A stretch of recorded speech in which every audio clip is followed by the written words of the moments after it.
Hello, good evening and welcome to News 360 live from our studio here at Adesanwe Kanda in Accra. I am Martin Asiedu-Dartey. And I'm Ayisha Yakubu. Coming up, the headlines for this evening. 360 Headlines is brought to you by Flamingo Paint, Pepsodent Charcoal and Pepsodent Herbal, EcoBank. All eyes on Ablekuma North constituency as New Patriotic Party and National Democratic Congress prepare to slag it out in 19 polling stations. We bring you our build-up. Ghana Police Service arrest one suspect in connection with murder of the immigration officer as investigations continue.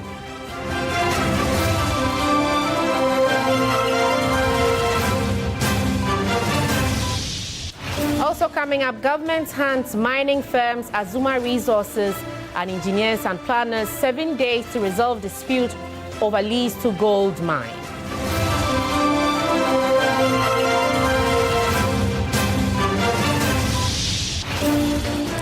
And later in business, government injects 1.4 billion cedis into the National Investment Bank amid IMF pressure as Agriculture Development Bank and Consolidated Bank Ghana are also set for recapitalization in 2026.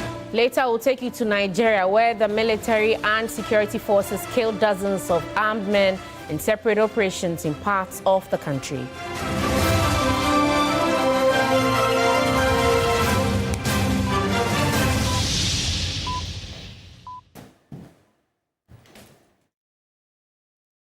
And it's going to be a very heavy election stories that we have in line for you. So do stay with us as we start from our build-up on Ablekuma North constituency. Just as Martin said, we start our bulletin tonight from the Ablekuma North constituency. After 6 months without a member of parliament, the people of the constituency are closer to having a representative. Candidates from the two leading parties, the NPP and the NDC, will battle it out tomorrow in 19 polling stations to decide who wins the polls.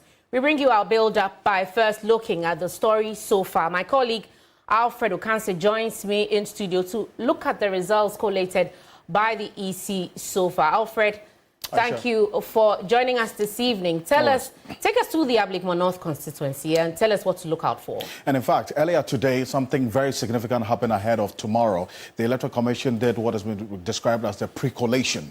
The pre-collation of 262 polling stations out of the total of 281 polling stations in that Ablekuma North constituency. That means that the outstanding 19 polling stations is what is up for grabs tomorrow, as has been earlier communicated. So out of the pre-collation today, the 262 polling stations that the results were collated, the NPP, from what was reported today by the Electoral Commission, 32,512 of the valid votes collated today out of this 262,000 went to the NPP, 32,512. That is Nanekwe Free. And then also the NDC polled 32,464. That's Rabna Oben. So there's a difference between the NPP and the NDC of 48 in favor of the NPP. That's why we put it here, that the NPP is leading so far as a result of this 262 polling stations collated.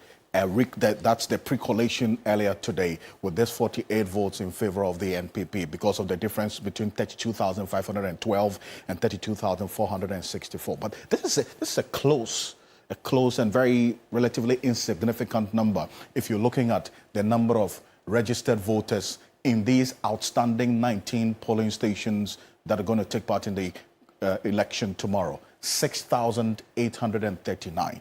So it stands to reason that all things being equal, if there's a high voter turnout or an average voter turnout, this number in favor of the NPP could play out as an insignificant difference. But then again, there are many who are also doing the projections and analysis indicating that how would everything that's played out ahead of tomorrow impact on voter turnout? With the NPP saying they were not going to contest as a political party, the candidate now saying she's going to contest as well, would that play to her favor or otherwise? Tomorrow is a day to watch, and we're going to be on the ground. Definitely, we are going to be on the ground. And I know that at 10 p.m. tonight, you are going to give us much more on what to expect in Ablekuma North constituency tomorrow. Before we go to Martin on the magic wall, let's bring you this. The opposition NDC is meanwhile confident it can overturn the NPP's lead by 48 votes and win the elections on Friday. Tanko Rashid Computer is Deputy Director of Elections for the governing NDC. We finished successfully. Everything went on smoothly. The NPP were there. The Electoral Commission, represented by their Director of Elections, Electoral Service and the deputies, Mr. Kwaanku. And the figures, we all agree to it. The 262 polling stations as collated. We ended up the NPP having 32,512, whilst the NDC, we have 32,464. That means a difference of 48. And that is what we are going to battle out tomorrow. So everything is set for tomorrow. No, at all, they didn't. In fact, they had problem with their calculations. And we realized that in one polling stations, instead of 143, they put in their system as 145. So it was making them a shortfall of 2. So when they raised it, we said we should go back and go through the figures one after the other. So we went through it and they realized that they made a mistake. Instead of 143, they put 145. So they had to take out. So the difference is 48. It still maintain the difference as from the 262 polling station is 48. That is separating us. It's a battleground and we are sure of winning tomorrow. Thank you. Eyes are on the Ablekuma North constituency tomorrow as they go and vote in 19 polling stations. But I want to ask my colleague Martin Asiedu-Dartey, who is going to take us through some figures on the magic wall as well. Tell us, what does this outstanding constituency mean for the current composition of Parliament? So what does it mean for the NPP and what also does it mean for the NDC, Martin? Very good questions you ask, Ayisha. And let's just go to Parliament because, you know, they say politics is a game of numbers. And what it means is that the numbers based on what happens tomorrow is likely to change in the House of Parliament. All of you would know that Ghana's current Parliament has a number of 276 seats. 276 seats. And currently, the NDC has an overwhelming majority of 183, and the NPP has 87. Now, we know it is 88. We've put 87 here because just 2 days or so ago, we heard about the passing of Ernest Kumi, who is a member of Parliament for Akwetia constituency and a member of the NPP. So that actually has dropped their number from 88 to 87. That's why we've left it at that, because there's a likelihood that the EC might conduct a by-election in Akwetia constituency sometime later this year. So if you look at the number of independent candidates in Parliament as well, there are just about 4 of them. And because of the death of Ernest Kumi and the vacant Ablekuma North constituency seat, the number of vacant seats in Parliament stands at 2.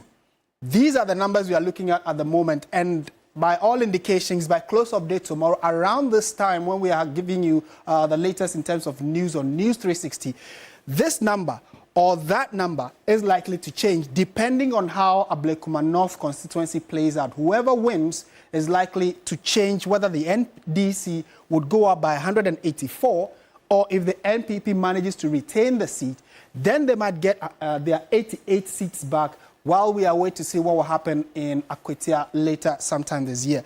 And the NDC needs a 2/3 majority, or an absolute 2/3 majority, to be able to run business in Parliament without even the minority side. And based on that number, they already have probably more than that, because the independent candidates are already caucusing or working with the NDC in Parliament. So they have an absolute majority like we indicated. But to make our democracy interesting and thriving and competitive, we will need the NPP as well to work with them. So we need all the numbers that we can get. So tomorrow here at your Election Command Center, we'll be keeping very close eyes on what happens in Ablekuma and how it will impact Parliament. Definitely, we are keeping our fingers crossed to see how all of that pans out. But Martin, also, we have been finding out from constituents on their own expectations ahead of the rerun. My personal view, my personal point, Rabna have won. We all know. And even the previous election, he still said it. If you don't understand anything, go to court. So we don't know why Ekwe is still making us wake up, letting us not sleep. Irabna has won. With or without Ablekuma North is Irabna. The commission itself has acted illegally for recoalition. It is never in their books that there should be any recoalition after the results have been announced. So the whole thing is illegal. Voices and mood of some eager voters who will, in the matter of hours, bring finality to the impasse in the Ablekuma North Parliamentary election. In a matter of hours, 19 polling stations in Ablekuma North will reopen their doors, not for the first time, but hopefully the last. The rerun, triggered by unresolved results from Ghana's 2024 parliamentary elections, comes after months of tension, legal drama, and political back and forth. This week, the Accra High Court threw out a last-minute injunction attempt by NPP parliamentary candidate Nana Owusu-Afriyie, who insists she already won, but that ruling cleared the path for the rerun and sparked a political U-turn. The NPP, which had vowed to boycott what it called a rigged rerun, is now back on the ground campaigning at full throttle. Yet a visit to Ablekuma North paints a different picture. NDC posters blanket the streets, party foot soldiers are loud, visible and fired up. Their goal, flip this seat. The margin that I'm telling you that we people, the margin is huge. Now they are dragging with small margin. That tells you that there is no stronghold in Ablekuma North now. And I'm saying it again. From this time, we are going to win this seat. The party know, the people believe for NDC party is not a small thing. Because this time, everybody puts for a man for the NDC. But I'm so, if God permit this seat no, NDC think I'm ready. Both candidates are hopeful of victory. Look, I've gone through 7 months of hustle and tussle and fighting for my right. And my right, God will let my right prevail tomorrow. I'm winning. The outcome is I have won. I have no doubt that the will of the people will still stand. God will give it. Regular voting procedures will apply, and the EC says all is set. But the outcome, we wait to see. Right, so I'm sure many of you would also know that the biggest challenge the Electoral Commission has faced beyond the electoral challenges has had to do with issues of security. Let's bring in Richard Kumado, who is a fraud and security consultant who's joined us via Zoom for a quick chat. Mr. Kumado, good evening. Thank you for joining us. Thank you, Martin. Thank you. We have, over the years, experienced some challenges when it comes to providing security for especially by-elections and even sometimes the main elections. Tomorrow, we have an opportunity to test our security services again. How do you advise the Ghana Police Service to carry themselves, considering the fact that over the last few months, they've struggled to provide enough security for the EC to do its job? Yeah, that's a good question. It's just 19 police stations. Ablekuma North is one of the hotspots on the decks of the Ghana Police Service. What I expect my uncle Yawonu to do is to ensure that each police station has a maximum number of police officers to guarantee safety and to ensure that the voters have maximum security. Not just the voters, but the election officers, which includes the political party activity owners. Less than that, then people are going to point fingers at them that they have not been able to perform their duties, which is one of the accusations from the Electoral Commission. Without wasting much time, what I have seen this evening, as at the time I left Ablekuma North and visited almost 16 police stations where the elections will be taking place, I have seen some level of readiness. But the day is still young, I will expect them to do much more as the day heads on tomorrow for the elections. There are concerns that if the police, because they probably want to save their image, send too many officers to man these 19 polling stations, it might come across as trying to intimidate the electorate. So what should the approach be in terms of the deployment and how they even interact with the voters who are there to exercise their franchise? What I saw happening, if there's going to be any trouble, it will come from political party activities and from frontline politicians. The police, of course, will conduct their job in a manner that will depict professionalism. That is their conduct and their actions. It's also depend on the attack and the intimidation nature we are talking about. But that notwithstanding, I think the police will do a good job. I am very certain the police will do a good job. And where there are excesses, they should be able to mobilize as quickly as possible to diffuse tensions and make sure that this election stands out as credible as possible. One of the things we must also not lose sight is that the Electoral Commission must do number one, whilst the police do number two. Voting and voting materials must get to the place on time. Electoral Commission machines must work as accurately as possible. Election officers will have to be prepared. Political party agents will have to be at the police stations, and voters have to be orderly. It is when the Electoral Commission finish their number one, then you expect the police to do number two. But if they work together as a shared responsibility, I don't see any trouble coming. Any trouble is going to come from political actors. And I want to say that IGP Yohono will have to use this as a test case and follow up with what is going to happen in Akatia. So the stakes are high for him. Right. And I'm so much confident that he's going to pass it tomorrow. And you indicate that security is a shared responsibility. What should the role of the electorates be? We've talked about the police, we've talked about the Electoral Commission, but the electorates are those that are going to be casting the ballot. What should they be doing to assist the police? When you say something to the police. The police is your friend. The police is your brother and sister. They are there for your safety. They are there to ensure that nobody attacks you. If you are not comfortable with something, the first person to speak to is the police. We will also encourage the police to be a bit more friendly, and we want people to act orderly. Walk into the line, walk straight to the polling booth, and when you are given the papers, cast your vote and walk away. If you want to come back at 5 o'clock when the voting counting begins.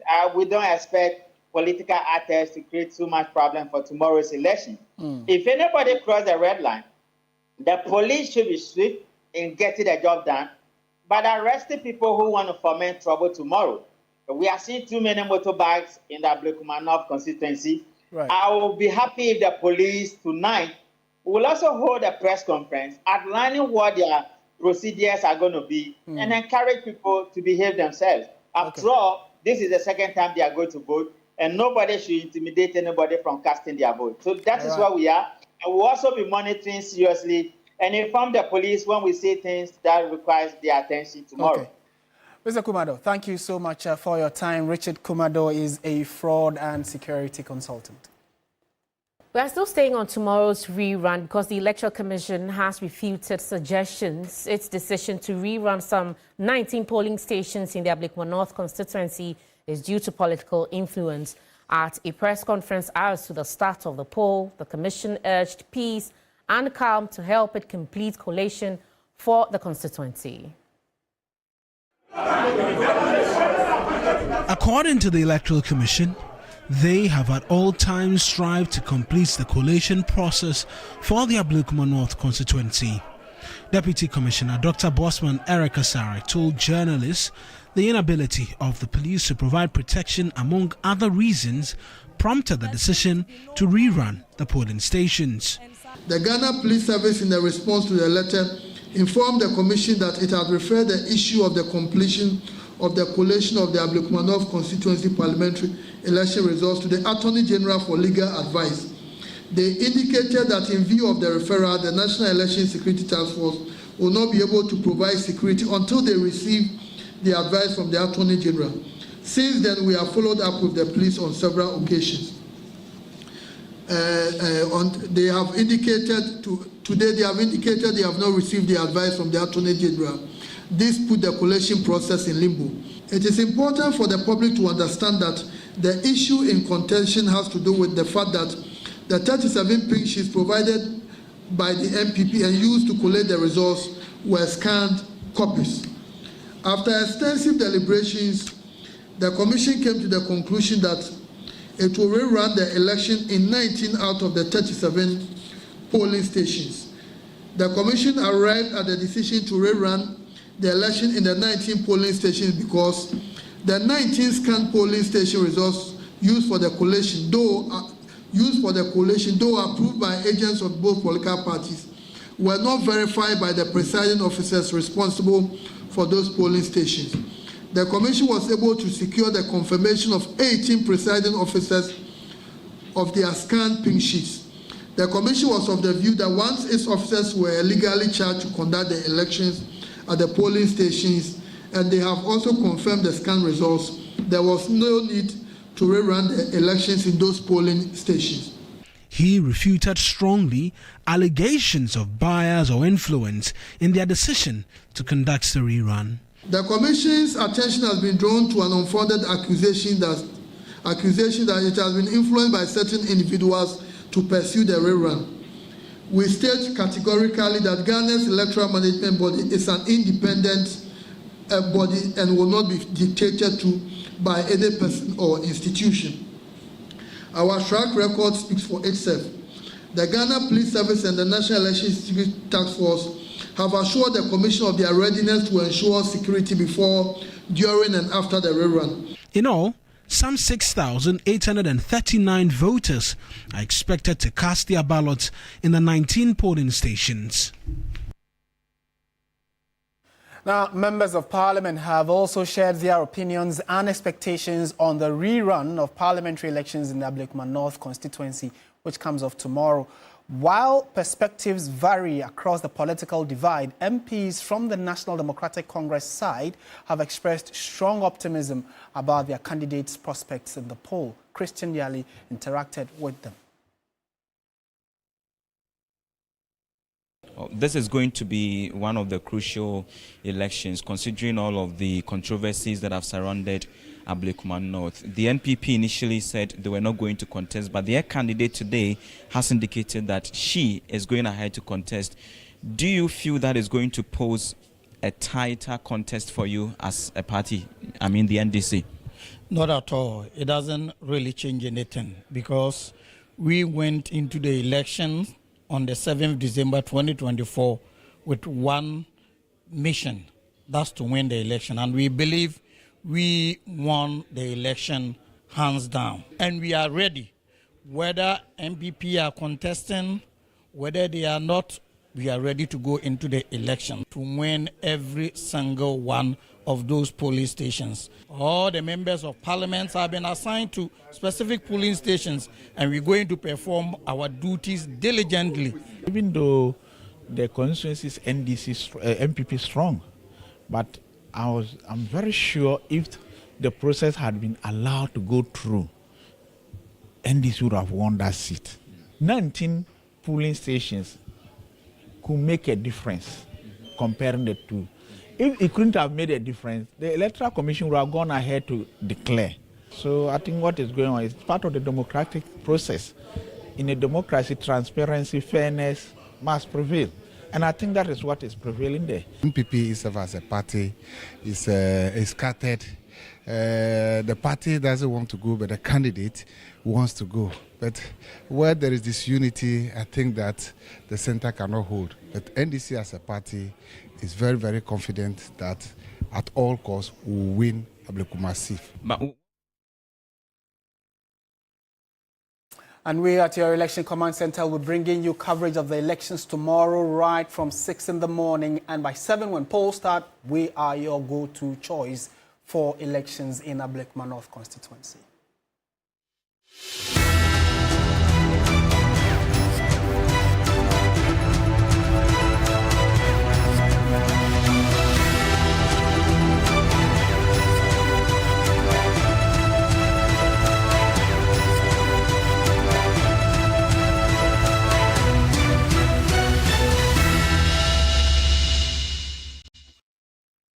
Let's move on to some more stories this evening. A man suspected to be linked to the gruesome death of an immigration officer has been arrested as police intensify investigations into a tragic case that has shocked the Comet Estate enclave near Brekusu. The suspect, Bright Awe, is currently in custody at the Accra Regional Police Command. This follows the discovery of the charred remains of 38-year-old immigration officer Stephen King Amwa at a secluded bushy area near the GBC main tower. Godwin Asidiba reports when police arrived at the scene, they found his body partly burnt and wrapped in a woolen mat with maggots already forming on the decaying flesh. I'm standing at the exact spot where the partly bent body of 38-year-old immigration officer Stephen King Amwa was discovered right here near Comet Estate off Brekusu, not far from the GBC main tower. A thick haze drifts through the greenery, and with it, a stench, faint from afar, but unbearable up close. Beneath the grass, a portion is darkened. It's not just a burnt spot, it's where a man's life ended, consumed by flames. The stench of decay is still very much felt in the air. On the ground, disturbing remnants, maggots, have begun forming on what's left of the officer's charred body. Really disturbing. His body was picked up by the police around 1 p.m. on Monday, July 7, 2025, and sent to the police hospital morgue. Officials say he was wrapped in a woolen center mat when they found him, and that is very much evident here, as you can still see pieces of the mat partly bent here with flies hovering around it. Stephen Amwa had been missing since Tuesday, July 3, 2025. He left home at dawn to meet a friend who allegedly owed him over 200,000 Ghana cedis. That was the last time his family saw him alive. Later that day, a message from his phone claimed he had returned home with the money. But when his wife rushed back to check, he was nowhere to be found. It was a patrol team from the Comet police station under the Bree district that stumbled upon the body bent after a whistleblower's call, unrecognizable and damned. I've spent hours on the road, moving from one police station to another, tracing leads. Eventually, I found a family member who revealed a clue. Stephen's WhatsApp account, linked to his laptop at home, showed activity that didn't align with the messages sent from him. There was a message from my cousin's phone to his wife. So the wife sent the message to another cousin of mine to go and check whether indeed he's at home. But when he got to the house, he wasn't there. So that was why we became suspicious and we started looking for him. So in the evening, we went to report the case at Taifa police station. So we started a search for him because we got to know that he was going to meet him for the money. So we started a search for the guy. So we got him arrested Sunday evening. But as of now, he has not confessed anything. But the only thing he has confessed that he met my cousin, gave him the money, a sum of 500,000 Ghana cedis. That was what he said. He gave it to him. He asked him to use the 200,000 to settle his debt, and then keep the remaining 300,000 for him. That he will come for it the next day. Police have picked up a suspect, Bright Hour. He's currently in custody at the Greater Accra Regional Police Command, assisting with investigations. The family has officially confirmed the remains at the police hospital morgue. My big cousin had a call that they've burnt someone somewhere. So we need to go and check if indeed it was the person. But that was the exact place that he went to meet the guy. Yes, so when they went there, they found that they burnt someone there. So they followed to the police station where they went to take the body, and they also brought them to police morgue to come and check. So, but when they came, they confirmed that it was him. Here, among the ashes, lies the end of Stephen King Amwa's story. A public servant, a husband, and a father. For now, this place holds not just the memory of his final moments, but the beginning of a family's long journey for truth and justice. Investigations, they say, are ongoing, but for now, all that remains here is shock, the smell of death, and a family desperate for justice. My name is Godwin Asidiba, reporting for TV3 News.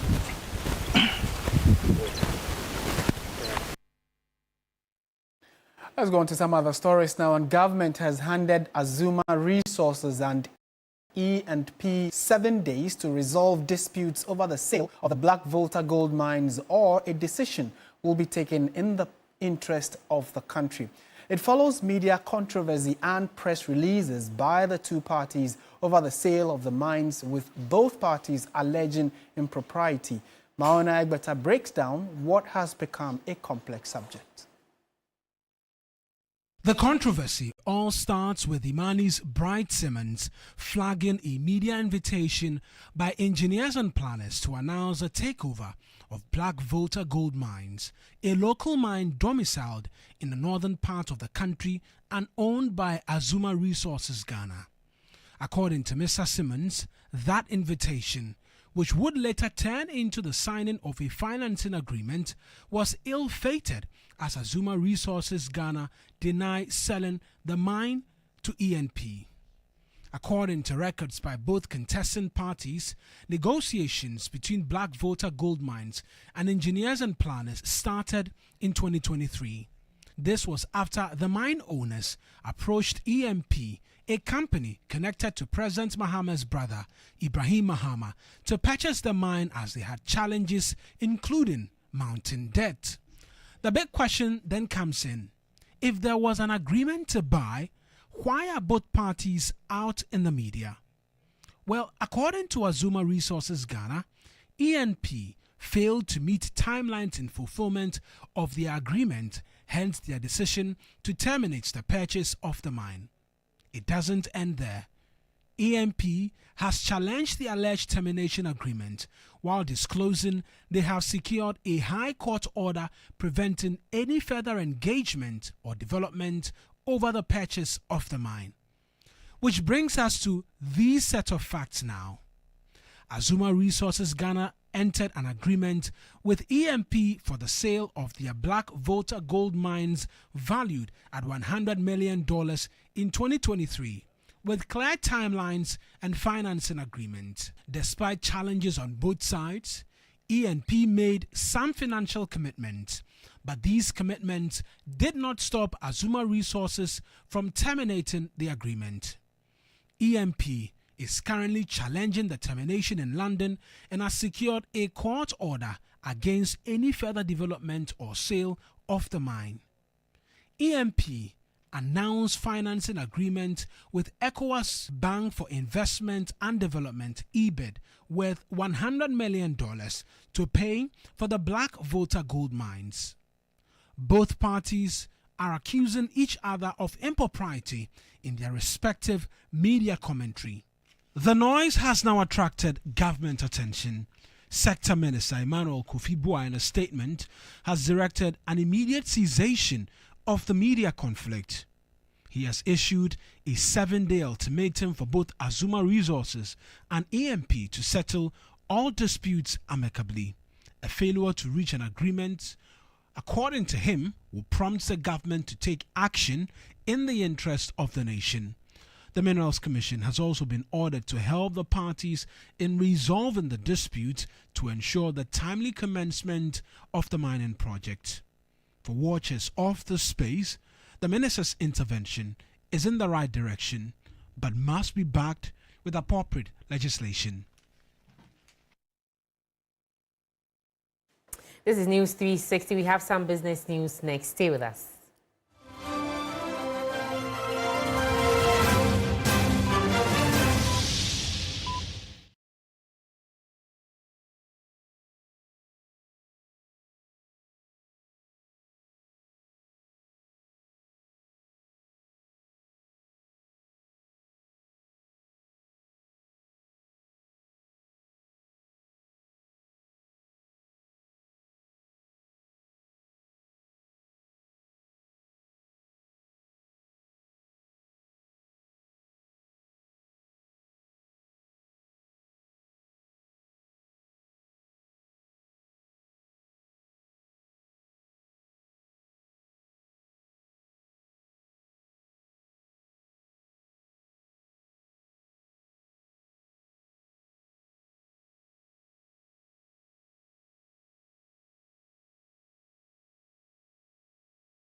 Thank you for staying with us. It is time for Business. Menu Afo has joined us. Menu, welcome. Thank you, Ayisha. We're hearing that government has injected some 1.4 billion cedis into NIB. Can you give us the details? Thank you so much. Welcome to the Business segment on News360. I am Menu Afo.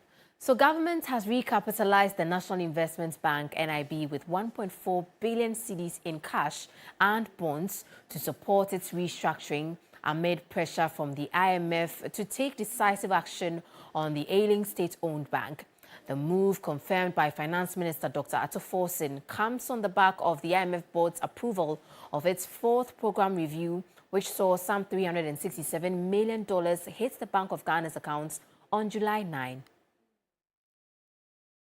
The National Investment Bank, NIB, has received a fresh capital injection of 1.4 billion cedis from government to support its operations and restructuring efforts. Sources say the recapitalization was done in a mix of cash and bonds as part of urgent reforms demanded by the IMF following its board's approval of Ghana's fourth program review under the fund program. Calls had earlier been made by the IMF for a possible shutdown of NIB due to its continued drain on the public purse, but the previous administration opted instead for a restructuring strategy supported by fresh capital. Speaking after inaugurating a new board for the bank, chaired by former Cal Bank CEO Frank Edu Jr., Finance Minister Dr. Kasela Atto-Forson confirmed the move to recapitalize NIB, with full details expected in the mid-year budget review. Dr. Forson also announced plans to recapitalize the Agricultural Development Bank, ADB, by next year and Consolidated Bank Ghana in 2026, saying the support will help these institutions fulfill their mandates and boost confidence in the banking sector. Meanwhile, the Bank of Ghana says it will soon outline a new recapitalization roadmap for all commercial banks in Ghana, this time using a risk-based approach rather than a blanket requirement. In more news tonight, a fellow at the Africa Policy Lens, Dr. Eric Boakye-Yiadom, has called for increased local participation in the government's flagship 24-hour economy program. He argues that the dominance of foreign investors in the implementation of government policies has not produced the desired outcomes, particularly in growing the local economy and stabilizing the city. While Dr. Boakye-Yiadom underscores the importance of the 24-hour economy program, particularly government's intention to industrialize the country, he urges private participation initiatives should concentrate on local investors. We have a problem in this country where every government agenda, we are looking for international or foreign investors to come in.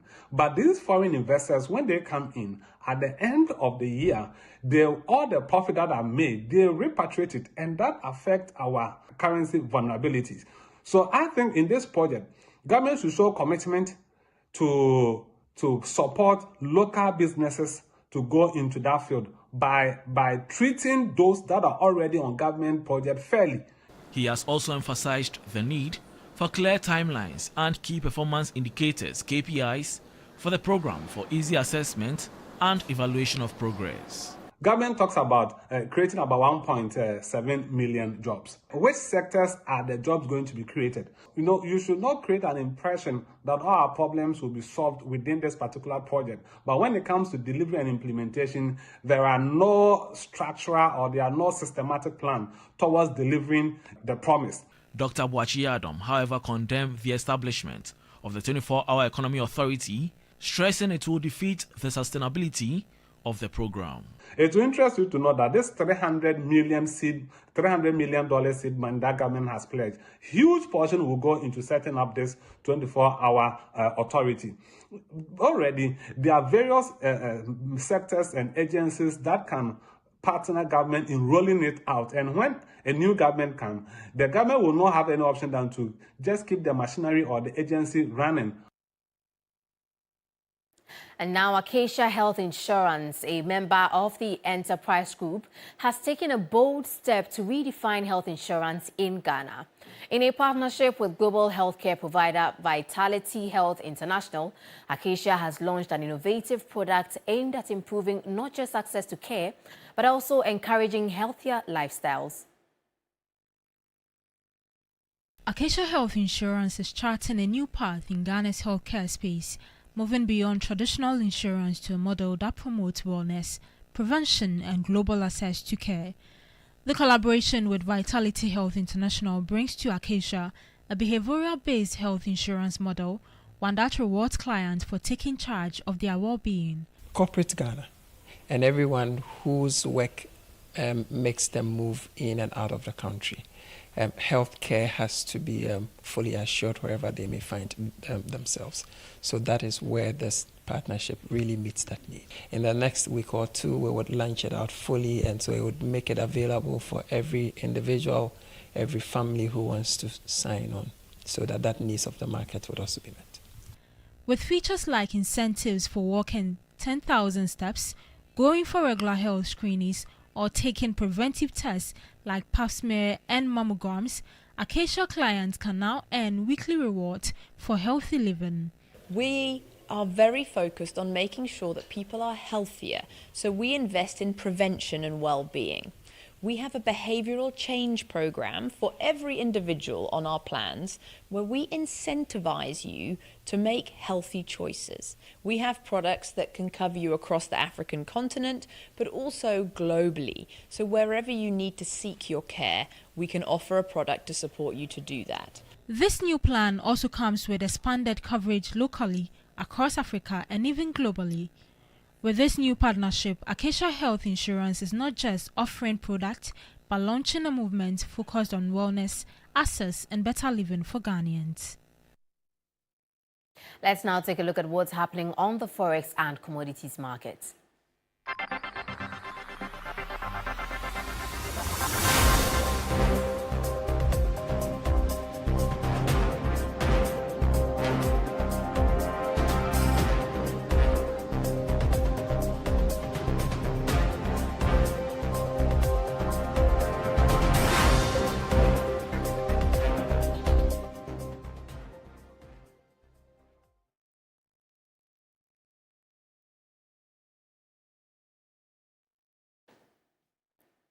Well, that's how we wrap up the business news on News 360 tonight. I am Menu Afo. Stay with us. Sports news comes up next.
Hello there, good evening and welcome to the sports segment here on News 360. My name is Bill Lishen. Now, the Black Queens completed their final training session on Thursday ahead of their Group C game against Mali in the 2024 Women's Africa Cup of Nations. Now, Ghana are seeking to rebound from a 2-0 loss to South Africa in their opening game and earn their first points of the tournament.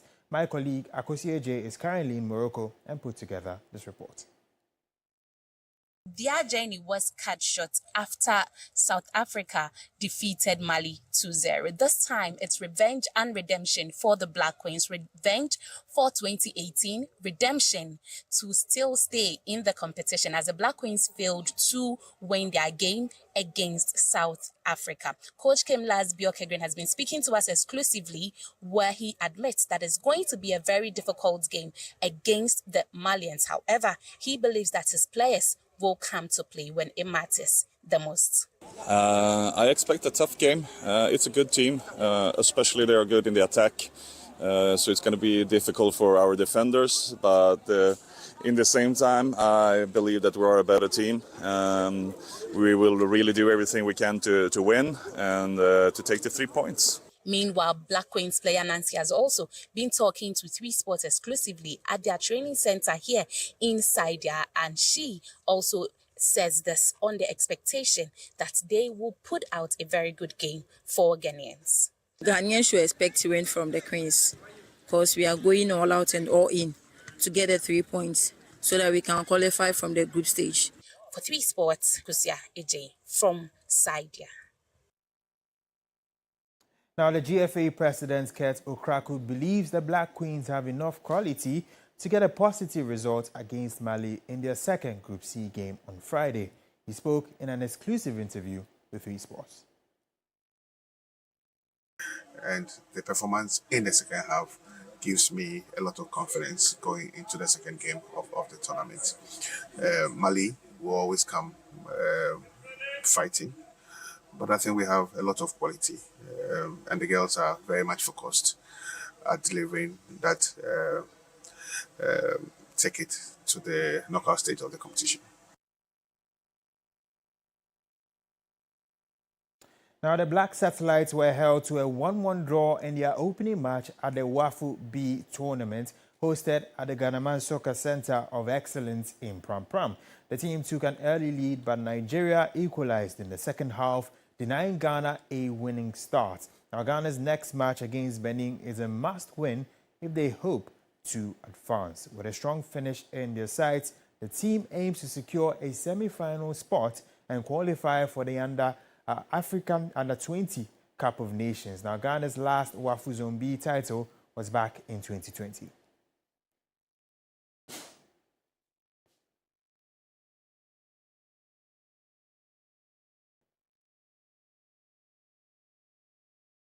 That's it for the sports segment here on News 360. My name is Bill Lishen. Entertainment is up next.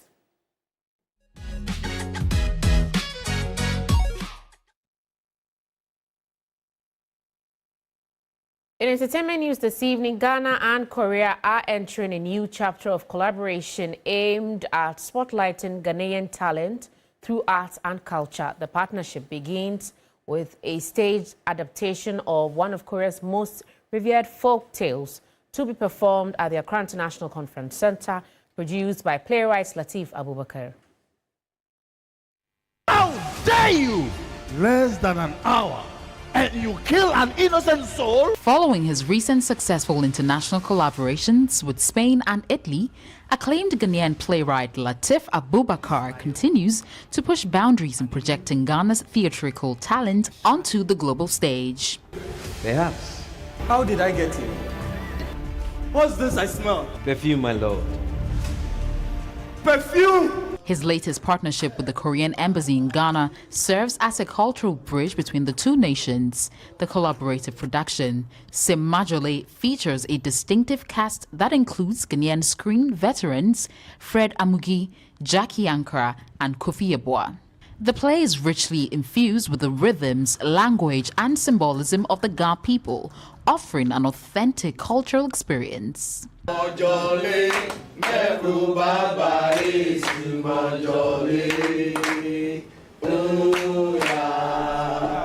Latif Abubakar, this project represents a significant opportunity to spotlight Ghana's creative economy and showcase its vibrant talents on the international platform.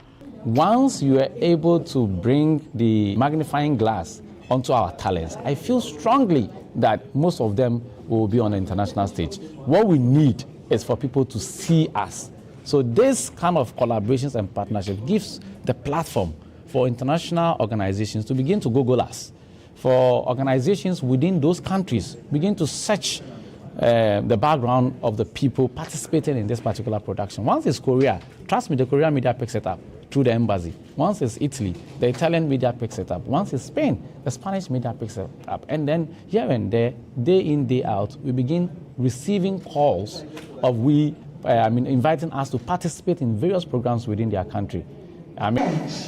Sim Ma Shirley. On the 9th of August, we will make history. Let's find out what's happening on the international front. Nigeria's military and security forces have killed dozens of armed men in separate operations in the northwest and the northeast of the country. Katsina State Commissioner for Internal Affairs, Nazir Muazu, said on Thursday security forces killed at least 30 gunmen after armed attacks in the restive northwest. He claimed criminals were raiding 3 villages on Tuesday when they were killed by government forces. A joint police and military operations was launched on Wednesday after hundreds of armed men attacked several villages, Muazu added in a statement. He said a civilian, 2 soldiers and 3 policemen were also killed. Israel's defense minister Israel Katz has said Israel will strike Iran again if it is threatened by Tehran. Israel launched a 12-day air war against Iran in June that's raised fears of border regional conflict. The 2 sides agreed on a U.S. brokered ceasefire announced by President Donald Trump on June 23 to end hostilities. Israel struck Iranian nuclear sites during the campaign, citing concerns that Tehran was nearing the development of a nuclear weapon, which Iran denies. The United States joined the campaign with strikes on Iranian nuclear sites.